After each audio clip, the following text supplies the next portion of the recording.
Hello friends, ration shop hall ticket ஆனது நிறைய மாவட்டங்களுக்கு வெளியே வந்திருக்கு. ஒரு சில மாவட்டத்துக்கு வெளியே வரல. இன்னும் ஒரு வாரத்தில் பார்த்தீங்கன்னா ஹால் டிக்கெட் ஆனது அனைத்து மாவட்டத்துக்கும் வெளியே வந்துடும். அதில் எந்த ஒரு சந்தேகமும் தேவையில்ல. அதுக்கு முன்னாடி நம்ம சேனலில் ஃபஸ்ட் டைம் பார்க்குறீங்கன்னா மறக்காமல் சப்ஸ்கிரைப் பண்ணிவிட்டு இந்த வீடியோக்கு ஒரு லைக் போட்டுருங்க. சரி, என்னென்ன இன்ஸ்ட்ரக்ஷன், நீங்கள் என்னென்ன டாக்குமெண்ட் எடுத்துகிட்டு போகணும் அண்ட் எத்தனை மணிக்கு போகணும் எல்லாத்தையும் பார்த்தீங்கன்னா அந்த வீடியோலாம் தெளிவாக எக்ஸ்பிளைன் பண்ணுறேன். அது மட்டும் இல்லாமல் நிறைய பேருக்கு ஹால் டிக்கெட்டே டவுன்லோட் ஆக முடியும் சொல்கிறீங்க, பேமெண்ட் ரிஜெக்ட் ஆகுதுன்னு சொல்கிறீங்க, அப்ளிகேஷன் ரிஜெக்ட்னு சொல்கிறீங்க. அண்டு நிறைய பேர் நிறைய டவுட் பார்த்தீங்கன்னா என்கிட்ட கேட்டுருக்கீங்க. உங்களுக்கு எந்த டவுட்டாக இருந்தாலும் சரி என்னோடய வாட்ஸ்அப் நம்பர் ப்ரொவைட் பண்ணுறேன். என்னோடய வாட்ஸ்அப் நம்பருக்கு ஹாய்னு மெசேஜ் பண்ணி உங்கள் டவுட்டாக இருந்தால் கிளாரிஃபை பண்ணியிருக்கலாம். அதில் எந்த ஒரு சந்தேகமும் தேவையில்லை. எந்த டைம்லையும் சரி நான் உங்களுக்கு டவுட் கிளியர் பண்ண ரெடியாக தான் இருக்கேன். நம்மக்கிட்ட பார்த்தீங்கன்னா இன்டர்வியூவில் கேட்க போகிற ஸ்டடி மெட்டீரியல் வந்து ரெடி பண்ணி வச்சுருக்கோம். அந்த ஸ்டடி மெட்டீரியல் வேணும்னு நினச்சிங்கன்னா என்னோடய வாட்ஸ்அப் நம்பருக்கு ஹாய் ஸ்டடி மெட்டீரியல் மெசேஜ் பண்ணுங்கள். அண்ட் 25 rupees பே பண்ணிட்டு ஸ்க்ரீன்ஷாட்டை சென்ட் பண்ணுறேங்க. அந்த ஸ்டடி மெட்டீரியல் வந்து நான் உங்களுக்கு கொடுத்துட்றேன். 100 கேள்விகளை வந்து பார்த்தீங்கன்னா அந்த ஸ்டடி மெட்டீரியல் ரெடி பண்ணியிருக்கோம். இப்போ தான் அப்டேட் பண்ண ஒரு ஸ்டடி மெட்டீரியல் அது. வேணும்னு நினச்சிங்கன்னா என்னோட வாட்ஸ்அப் நம்பருக்கு ஹாய்னு மெசேஜ் பண்ணுங்கள். அண்ட் ஸ்டடி மெட்டீரியல் ப்ரைஸ் பார்த்தீங்கன்னா 25 ரூபா மட்டும்தான். சரி, வாங்க எந்தெந்த இன்ஸ்ட்ரக்ஷன் இருக்குதுன்னு சொல்லிட்டு பார்த்துடலாம். ஃபஸ்ட்டு பார்த்தீங்கன்னா உங்களோட இன்டர்வியூ சென்டர் பார்த்துங்க. உங்களுக்கு நியர்பையாக இருக்குன்னு பார்த்துங்க. நீங்கள் இப்போ இவருக்கு பார்த்தீங்கன்னா 12:30 மணிக்கானது இன்டர்வியூ டேட் ஃபிக்ஸ் பண்ணியிருக்காங்க. இவர் பார்த்தீங்கன்னா ஒரு 11 மணி போல் 11:30 போல் அந்த இடத்துக்கு போயிட்டால் ரொம்ப நல்லதாக இருக்கும். ஏன்னா இன்டர்வியூ போர்ட் நம்பர் பார்த்தீங்கன்னா 5வது நம்பர் இவருக்கு. அதாவது ஒரு சில குழு பிரித்து வச்சுருப்பாங்க. ஒரு குழு பார்த்தீங்கன்னா 10 பேர் இருப்பாங்க. அது போல் பார்த்தீங்கன்னா ஒரு 15 குழு கிட்டே இருக்கும். தனித்தனியாக நடக்கும். நீங்கள் எந்த குழு பார்த்து அந்த குழுவில் போய் நீங்கள் ஜாயின் பண்ணிங்க. அவங்க பார்த்தீங்கன்னா எந்த ஒரு பர்சனும் சொல்ல மாட்டாங்க. நீங்கள் தான் பார்த்தீங்கன்னா எல்லாத்தையும் பார்த்து போகணும். இன்டர்வியூ டேட் பார்த்தீங்கன்னா இவருக்கு 25/11/2024. இன்டர்வியூ டேட் பார்த்துங்க, டைம் பார்த்துங்க, அண்ட் இன்டர்வியூ போர்ட் நம்பர் பார்த்துங்க. இன்டர்வியூ சென்டர் எங்கே இருக்குன்னு சொல்லிட்டு கரெக்டாக பார்த்துங்க. நீங்கள் அங்கே ஒரு 1 hour முன்னாடியே போயிட்டு வெயிட் பண்ணிக்கிறீங்க. அப்போ தான் பார்த்தீங்கன்னா ரொம்ப நல்லதாக இருக்கும். அண்டு நீங்கள் போகிறதுக்கு முன்னாடி என்னென்ன டாக்குமெண்ட் கொண்டு போகணும்னு சொல்லிட்டு நான் உங்களுக்கு சொல்கிறேன். இப்போது ஃபஸ்ட்டு பார்த்தீங்கன்னா ஹால் டிக்கெட்லேயே குறிப்பிட்டிருப்பாங்க, நீங்கள் நல்லா பார்த்துக்குங்க. அண்டு நீங்கள் ஆன்லைன் அப்ளிகேஷன் சப்மிட் பண்ணியிருப்பீங்க பார்த்தீங்களா, அதாவது நீங்களே ஓனாக பண்ணியிருந்தாலும் சரி, இல்லை கடையில் போயிட்டு ஜெராக்ஸ் நீங்கள் போயிட்டு பண்ணியிருப்பீங்க. அங்கேயே நீங்கள் என்னென்ன டாக்குமெண்ட்லாம் நீங்கள் சப்மிட் பண்ணீங்களோ அந்த எல்லா டாக்குமெண்ட்டும் ஒரிஜினல் கையில் எடுத்துங்க. ஜெராக்ஸும் பார்த்தீங்கன்னா ரெண்டு காப்பி கையில் எடுத்துங்க. அதாவது இப்போ பார்த்தீங்கன்னா இங்கே 10th ஸ்கூல் மார்க் ஷீட் எடுத்துங்க, 12th ஸ்கூல் மார்க் ஷீட் எடுத்துங்க, அப்புறம் பிறந்த தேதிக்கான சான்றிதழ் அதாவது பர்த் சர்டிஃபிகேட் அது பார்த்தீங்கன்னா ஒரிஜினல் எடுத்துக்கோங்க. எல்லாத்தையும் ஒரிஜினல் எடுத்துக்கோங்க. அண்டு ஜெராக்ஸும் பார்த்தீங்கன்னா 2 அடிஷனல் எடுத்து வச்சுங்க. அது எந்த ஒரு சந்தேகமும் தேவையில்லை. ஏன்னா ஒரிஜினலும் முக்கியம். ஏன்னா ஒரிஜினல் தான் பார்த்தீங்கன்னா அவங்க பார்ப்பாங்க. அண்டு ஜெராக்ஸ் பார்த்தீங்கன்னா அவங்க கையிலேருந்து வாங்கி வச்சுப்பாங்க. அந்த ஒரிஜினல் ரிட்டன் உங்கள் வீட்டை கொடுத்துருவாங்க.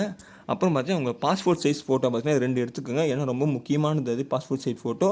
உங்களுக்கு ஃபஸ்ட்டு பார்த்தீங்கன்னா இன்டர்வியூக்கு முன்னாடி சர்டிஃபிகேட் வெரிஃபிகேஷன் நடக்கும். சர்டிஃபிகேட் வெரிஃபிகேஷன் நடந்தால் மட்டும்தான் இன்டர்வியூ ஆனதை உங்களை கூப்பிடுவாங்க.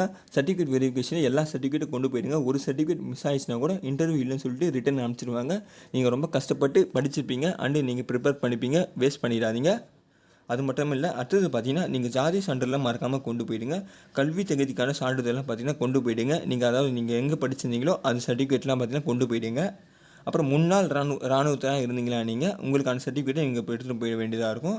அப்புறம் மாற்றுத்திறனாளியாக இருந்தீங்கன்னா நீங்கள் அதுக்கான டாக்டர் சர்டிஃபிகேட்டை வேணும். முக்கியமாக அரசு டாக்டர்கிட்ட இருந்தால் ரொம்ப நல்லதாக இருக்கும். நீங்கள் தேவையில்லாத தேர்ட் பார்ட்டி கிட்டே போய் வாங்கி அதெல்லாம் செல்லுபடி ஆக சொல்லிட்டாங்க. அண்டு நீங்கள் விடோவாக இருந்தீங்கன்னா அதுக்கான சர்டிஃபிகேட்டை பார்த்தீங்கன்னா கையில் கொண்டு போயிடுங்க. அங்கே போய்ட்டு நீங்கள் இல்லைன்னு சொன்னீங்கன்னா தயவு செஞ்சு அவங்க எதுவும் சொல்ல மாட்டாங்க. அவங்க ரிட்டன் அனுப்பிச்சி விட்டுருவாங்க. அதாவது உதவி ஒரு நல்ல ஆஃபீஸர்கிட்ட வாங்கின சர்டிஃபிகேட்டாக இருக்கணும். அது எல்லாமே பார்த்தீங்கன்னா விண்ணப்பத்து உள்ளே இருக்கிற எல்லா சர்டிஃபிகேட்டும் நீங்கள் அப்ளிகேஷன் பண்ணும்போது எந்த சர்டிஃபிகேட்டை நீங்கள் ப்ரொவைட் பண்ணீங்களோ அந்த சர்டிஃபிகேட் எல்லாமே ஒரிஜினல் வேணும். அண்டு டூப்ளிகேட்டாகவும் ஜெராக்ஸை போட்டு வச்சுங்க. உங்கள் ஆதார் கார்டை நீங்கள் அவங்க எதுவும் மென்ஷன் பண்ணல, இருந்தாலும் நீங்கள் ஆதார் கார்டை கொண்டு போயிடுங்க. அது ஜெராக்ஸை வச்சுங்க. ரேஷன் கார்டை கொண்டு போயிடுங்க, ஒரு ஜெராக்ஸை வச்சுங்க. ஏன்னா இருந்தால் நல்லது தான். பாஸ்போர்ட் சைஸ் ஃபோட்டோ ஆல்ரெடி சொல்லியிருந்தேன். பாஸ்போர்ட் சைஸ் ஃபோட்டோ 2 வேணும். கண்டிப்பாக அதை எடுத்து வச்சுக்கோங்க. அப்புறம் நீங்கள் என்ஓசி யாராருக்கெலாம் இருக்கும் அவங்களாம் பார்த்தீங்கன்னா அப்ளை பண்ணி நீங்கள் எங்கே ஒர்க் பண்ணுறீங்களோ அங்கேருந்து கையில் எடுத்து வச்சுக்கோங்க. அப்புறம் அதுவும் இல்லாமல் நீங்கள் தமிழ் மீடியம் படிச்சிருந்தா, அதாவது ஸ்கூல் ஃபுல்லாகவே தமிழ் மீடியம் படிச்சிருந்தா பிஎஸ்டிஎம் சர்டிஃபிகேட் வந்து வாங்கி வச்சுக்கோங்க. அது ரொம்ப முக்கியம். ஏன்னா அவங்க கேட்டிருக்காங்க பிஎஸ்டிஎம் சர்டிஃபிகேட் வேணும்னு சொல்லிட்டு கேட்டிருக்காங்க. அப்புறம் பார்த்தீங்கன்னா யாரெல்லாம் ஃபஸ்ட்டு கிராஜுவேட் அதாவது முதல் பட்டதாரி சர்டிஃபிகேட் யாரெல்லாம் நீங்கள் அப்ளை பண்ணியிருந்தாலோ, அதாவது கலப்பு திருமணம் குறித்து முன்னுரிமை பெற்றவர்களாக இருந்தாலும் அதுக்கான சர்டிஃபிகேட் வந்து கண்டிப்பாக வேணும். நீங்கள் அது அப்ளிகேஷன் பண்ணும்போது இதுக்கெலாம் நீங்கள் கொடுத்தீங்கன்னா அதோட சர்டிஃபிகேட் எல்லாமே ஒரிஜினல் வேணும். அதில் எந்த ஒரு சந்தேகமும் தேவையில்லை. விண்ணப்பத்தில் என்னென்ன கொடுத்தீங்களோ அது எல்லாத்தையும் நீங்கள் கையில் எடுத்து வச்சுங்க. உங்களுக்கு வேறு ஏதாச்சும் டவுட் இருந்தாலும் சரி எனக்கு வாட்ஸ்அப்பில் மெசேஜ் பண்ணுங்கள். கண்டிப்பாக உங்களுக்கு டவுட் வந்து கிளியர் பண்ணுறேன். அது இல்லாமல் ஒரு சில பேருக்கு பேமெண்ட் பண்ணியிருப்பீங்க, ஆனால் அப்ளிகேஷன் ரிஜெக்ட்னு சொல்லிட்டு வந்திருக்கு. அவங்களாம் பார்த்தீங்கன்னா நம்ம அஃபிஷியலாக மெயில் போட்டிருக்கோம். நம்ம டேரெக்டாக டிஆர்பி வெப்சைட் டிஆர்பி மெயிலுக்கு பார்த்தீங்கன்னா மெயில் போட்டிருக்கோம். அவங்க இன்னும் எதுவும் ரிப்ளை பண்ணுவாங்கன்னு நம்பிட்டு இருக்கேன் நான். அதுவும் இல்லாமல் நீங்கள் இன்டர்வியூக்கு போகும்போது எந்த ஒரு அதாவது நீங்கள் ஃபோனோ இல்லை அது லேப்டாப்போ அந்தமாரி பொருள்லாம் எதுவும் உள்ளே எடுத்துகிட்டு போகக்கூடாது. அது இல்லாமல் உங்கள் உறவினர்களோ இல்லை உங்கள் கூட பிறந்தவங்களோ யாரையும் பார்த்தீங்கன்னா அந்த சென்டர் உள்ளே கூட்டு போகக்கூடாது. நீங்கள் தனி மனிதராக மட்டும்தான் போகணும். அதாவது நீங்கள் தனி மனிதராக மட்டும்தான் போகணும். நீங்கள் அப்ளை பண்ணிக்கலாம், நீங்கள் மட்டும்தான் போகணும். உங்கள் சர்டிஃபிகேட் மட்டும் நீங்கள் கையில் எடுத்துக்கங்க. வேறு யாரும் கூட கூட்டிகிட்டு போகணும். நீங்கள் தனியாக போனாலே போதுமானது, அதுவே போதுமானதாக இருக்கும்.